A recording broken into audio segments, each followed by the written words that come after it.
Yuk kita kenali sejarah penemuan virus oleh para ilmuwan terdahulu.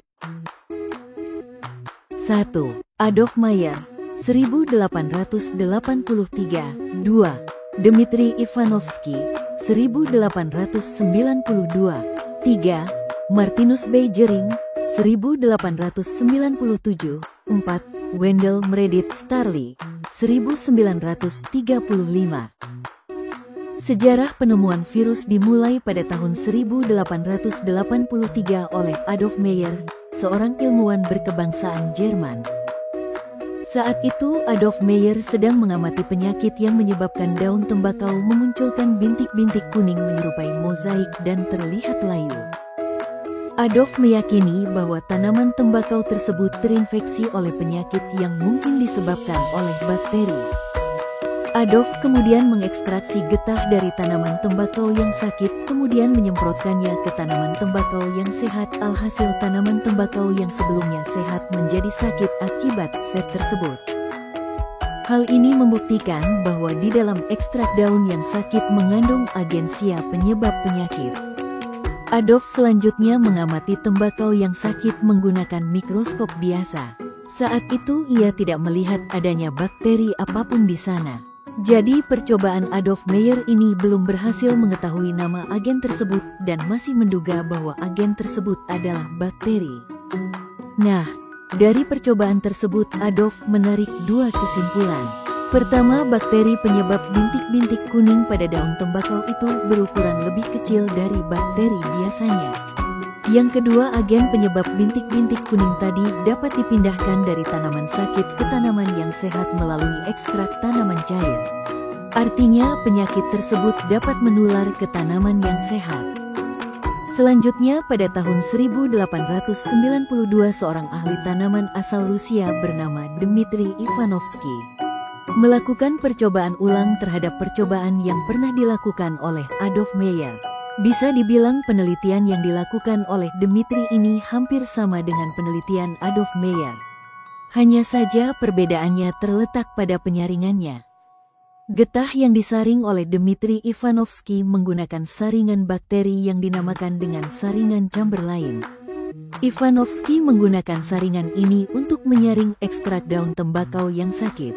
Ivanovsky berharap bahwa jika memang penyebab penyakit ini adalah bakteri, maka bakteri penyebab penyakit pada daun tembakau ini dapat disaring. Sehingga ekstrak cairannya sudah tidak dapat lagi menginfeksi tumbuhan tembakau yang sehat. Namun ketika Ivanovsky menyemprotkan cairan yang sudah disaring tadi ke tanaman tembakau yang sehat, ternyata tanaman tembakau tersebut menimbulkan gejala penyakit yang sama seperti tanaman awal.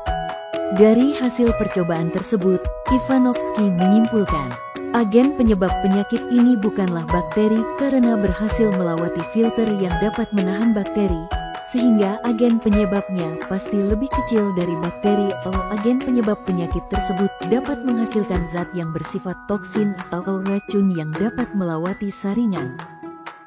Penelitian terus berlanjut. Pada tahun 1897, seorang ilmuwan asal Belanda bernama Martinus Beijering melakukan percobaan untuk membuktikan bahwa agen pada daun tembakau dapat berkembang biak. Hal itu dilakukannya dengan cara menyemprotkan getah tanaman tembakau sakit yang telah disaring ke daun tembakau yang sehat. Setelah dilakukan penyemprotan, tanaman tembakau yang sehat menjadi sakit. Kemudian getah tanaman tembakau yang sakit ini diambil dan dipakai untuk menginfeksi tanaman tembakau sehat lainnya. Hal ini dilakukan beberapa kali. Hasilnya, patogen tidak berkurang walaupun telah dilakukan pemindahan beberapa kali. Pada saat itu, Beijering masih menduga kalau agen tersebut adalah bakteri. Hanya saja bakteri tersebut memiliki ukuran yang lebih kecil. Martinus mencoba untuk mengembangbiakan agen tersebut di cawan Petri yang berisi nutrisi, yang pada saat itu diketahui dapat digunakan untuk mengembangbiakan bakteri. Logikanya, kalau memang agen tersebut adalah bakteri, maka dia dapat dikembangbiakan di cawan Petri. Namun, setelah mencobanya, ternyata agen tersebut tidak dapat dikembangbiakan di cawan Petri yang berisi nutrisi. Selain itu, Beijering juga mengetes apakah agen tersebut bisa tahan terhadap alkohol. Zat yang saat itu diketahui dapat membunuh bakteri. Namun, ternyata agen tersebut tidak mati setelah dimasukkan ke dalam alkohol. Dan masih dapat menularkan penyakitnya ke tanaman yang lain. Dari hasil pengamatan, Beijering menarik dua kesimpulan.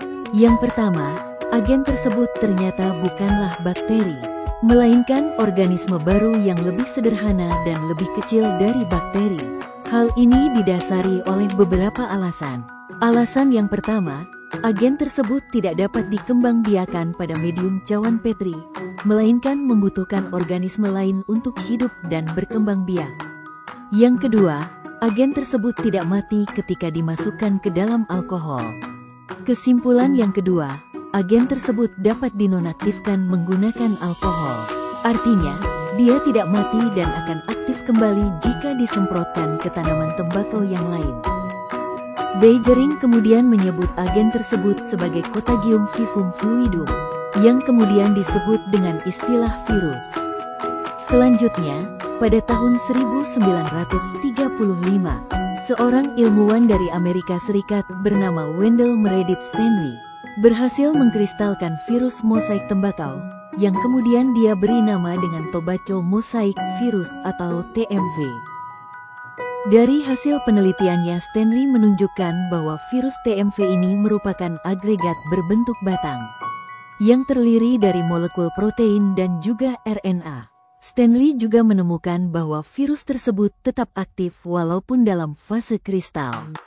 Jadi sekarang kita sudah tahu bahwa virus yang pertama ditemukan adalah virus TMV atau Tobacco Mosaic Virus yang menyerang tanaman tembakau.